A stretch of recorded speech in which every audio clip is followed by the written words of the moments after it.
Hello साथियों, नमस्कार, good morning.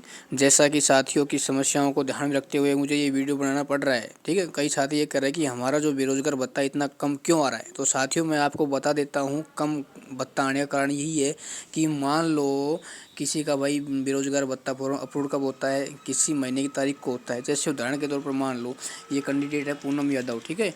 इसका महीने का 117 भत्ता है। क्यों आया है? देखो भाई, क्योंकि इसका जो बेरोजगार भत्ता है वो 30 सितंबर को अप्रूव हुआ था, ठीक है ना। तो महीने की कौन तारीख हो गई भाई, ये लास्ट तारीख हो गई, यानी एक दिन बचा था इसका, ठीक है। तो एक दिन का कितना है इसका 117 रुपये है, ठीक है।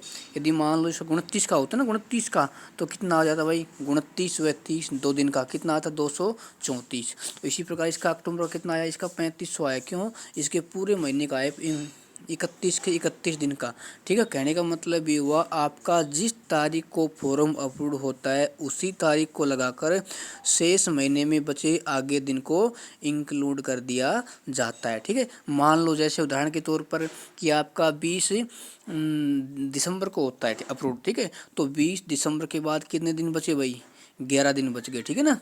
20 से लगा लो आप कितने 11 या 12, तो उन 11 या 12 दिन का आपका भत्ता आएगा। ध्यान रखना, जो फीमेल कैंडिडेट होती है उसका एक दिन का 117 रुपये, और जो मेल कैंडिडेट होता है उसका एक दिन का 100 रुपये, ठीक है ना, अकाउंट में डाला जाता है, ठीक है भाई।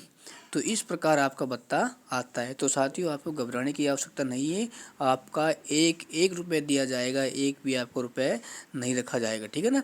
यानी आपको एक साल का 36,000 है तो 36,000 ही दिया जाएगा, क्योंकि उसी अगली साल तक कितने हो जाएंगे भाई, ये एक साल हो जाते हैं, ठीक है। तो आपको घबराने की आवश्यकता नहीं है कि हमारे अकाउंट में 117 आए, 120 आए, 200 आए ना, आपका पूरा रुपये दिया जाएगा। साथियों धन्यवाद, चैनल को सब्सक्राइब करना, लाइक करना। Thank you. जय हिंद, जय भारत।